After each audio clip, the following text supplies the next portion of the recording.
এটা সুন্দৰ ৰেচিপি লৈ আহিছোঁ। আপোনালোকে দেখিছেই চাগে। এয়া মই অলপ হাঁহৰ মাংস লৈছোঁ। হাঁহৰ মাংস মই বনাবলৈ ওলাইছোঁ। আহকচোন মইনো হাঁহৰ মাংস কেনেকৈ বনাওঁ আপোনালোকক দেখাওঁ। একেবাৰে চিম্পুলকৈ বনাম। এয়া মই প্ৰায় 1 কেজি হ'ব হাঁহৰ মাংস লৈছোঁ। এতিয়া মই এই মাংসখিনি অকণমান মছলা তেল দি সানি ল'ম। এয়া অকণমান মই হালধি গুড়া দিছোঁ,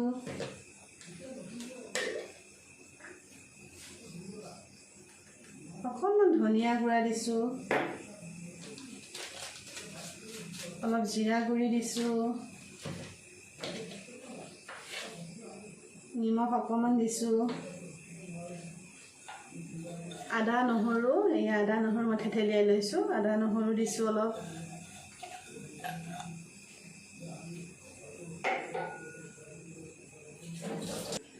আৰু এয়া কাটি লোৱা অলপমান পিঁয়াজ দিছোঁ, আৰু এয়া অকণমান ৰেড চিলি পাউডাৰ দিছোঁ। এতিয়া মই ইয়াতে অলপ মিঠাতেল দিম। মিঠাতেল দিছোঁ।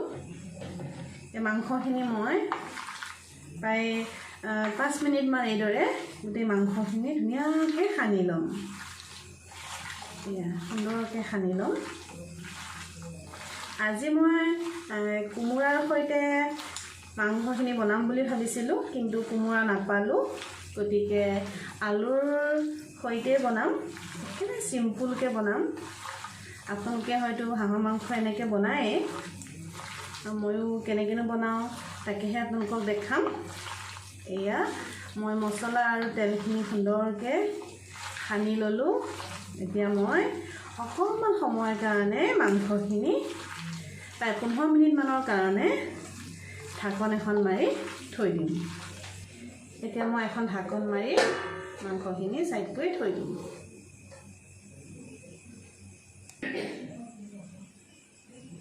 এয়া মই কেৰাহী এটা গৰম হ'বলৈ দিছোঁ। এতিয়া ইয়াতে মই মিঠাতেল দিম। এয়া মই মিঠাতেল দিছোঁ। মই মিঠাতেলখিনি একেবাৰে দি দিছোঁ।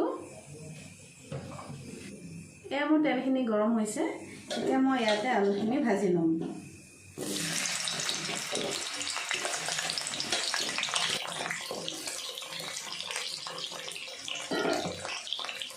ঘৰত আলহী আছে আৰু যিহেতু মাংস সৰহ, মই আলু অলপ বেছিকৈ দিছোঁ।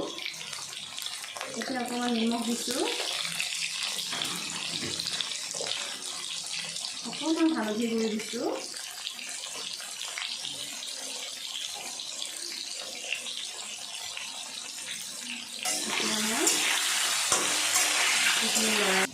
আলুখিনি ভাজি হোৱালৈকে মই এইখিনি মছলা, এয়া হৈছে গোটা জিৰা। মই জিৰাখিনি ঘৰতে ধুনীয়াকৈ ধুই কৰি লৈছোঁ।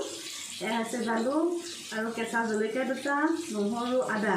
এইখিনি মই গোটেইখিনি একেলগে এটা পেষ্ট বনাই ল'ম। এইখিনি মই পিচি ল'ম। এয়া মোৰ আলুখিনি ভাজি লোৱা হৈ গৈছে। এতিয়া মই আলুখিনি এখন কাঁহীত এই গোটেইখিনি মই উঠাই থৈ দিম।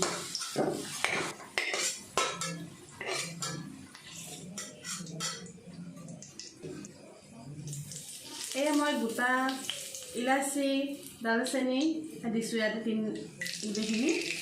তেজপাত দিছোঁ।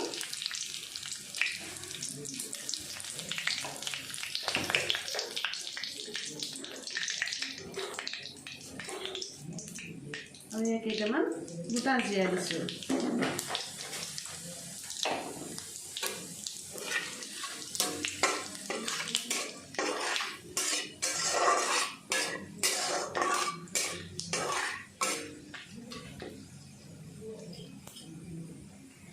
এতিয়া মই ইয়াতে পিঁয়াজখিনি দি দিম।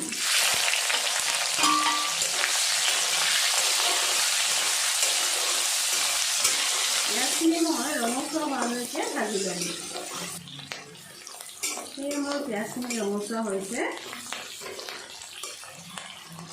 পিঁয়াজখিনি ভাজি লোৱা হৈ গৈছে। এতিয়া ইয়াতে মই পিচি লোৱা গোটা জিৰা, জালুক, কেঁচা জলকীয়া, আদা নহৰু এই পেষ্টটো মই ইয়াতে দি দিম, ঢালি দিম গোটেইখিনি।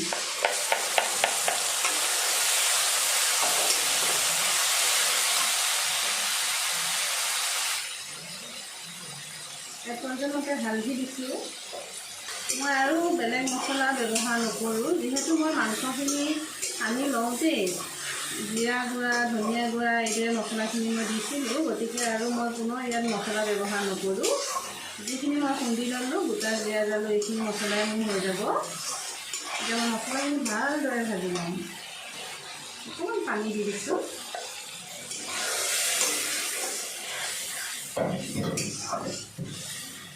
মছলাটো ভালদৰে ভাজি ল'ম।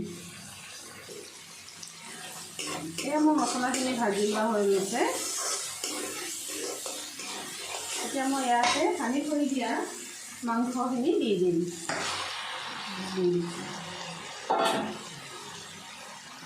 এতিয়া মই প্ৰয়োজন মতে নিমখ অকণমান দিওঁ আকৌ। তেতিয়া মই নিমখ অলপ কমাই দিলোঁ, আকৌ মই এতিয়া নিমখ অলপ দি দিছোঁ। এইখিনি ভালদৰে লৰাই দিম। যিহেতু মই ডাঙৰ কেৰাহী এটা বনাইছোঁ, তাৰ জোখৰ ঢাকন নাই, গতিকে মই এটা চৰিয়াৰ সৈতে মাংসখিনি এনেকৈ ঢাকি দিম। এটা চৰিয়াই দিয়ে মই ঢাকি দিছোঁ আৰু জুইটো মই এতিয়া কমাই দিম। আৰু লাগিব যথেষ্টখিনি টাইম লাগিব। এতিয়া মই 5 মিনিটমান ভাজিলোঁ এনেকৈ। ধুনীয়াকৈ তেল ওলাইছে, খুব সুন্দৰ, মাংসখিনি বহুত ধুনীয়া। এই দেখিছেনে বাৰু আপোনালোকে, মোৰ মাংসখিনি সুন্দৰকৈ ফুটিবলৈ লৈছে। ধুনীয়াকৈ মাংসখিনি ফুটি আছে এতিয়া।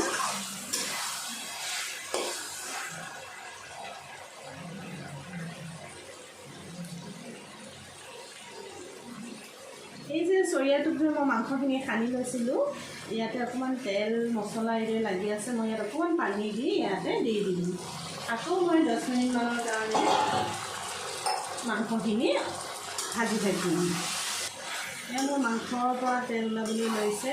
এনেকুৱা সময়তে মই এই ভাজি লোৱা আলুখিনি ইয়াতে দি আকৌ 5 মিনিটমান মাংস আৰু আলুখিনি ভালদৰে ভাজিম। এয়া মোৰ মাংসখিনি ভাজি লোৱা হৈ গৈছে। ধুনীয়াকৈ মাংসৰ পৰা তেল ওলাবলৈ লৈছে। দেখিছেনে?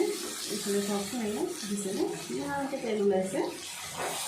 মোৰ মাংসখিনি ভাজি লোৱা হৈ গৈছে।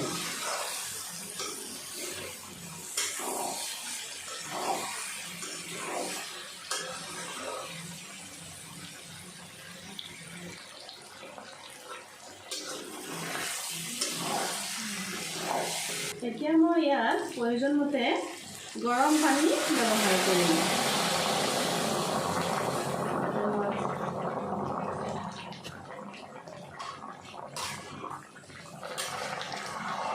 পানী দিছোঁ। সুন্দৰকৈ তৰকাৰীখিনি মই অকণমান উতলিবলৈ দিম, ঢাকন মাৰি দিম আৰু 5 মিনিটমানৰ পিছত মই আকৌ ঢাকনখন খুলি চাম।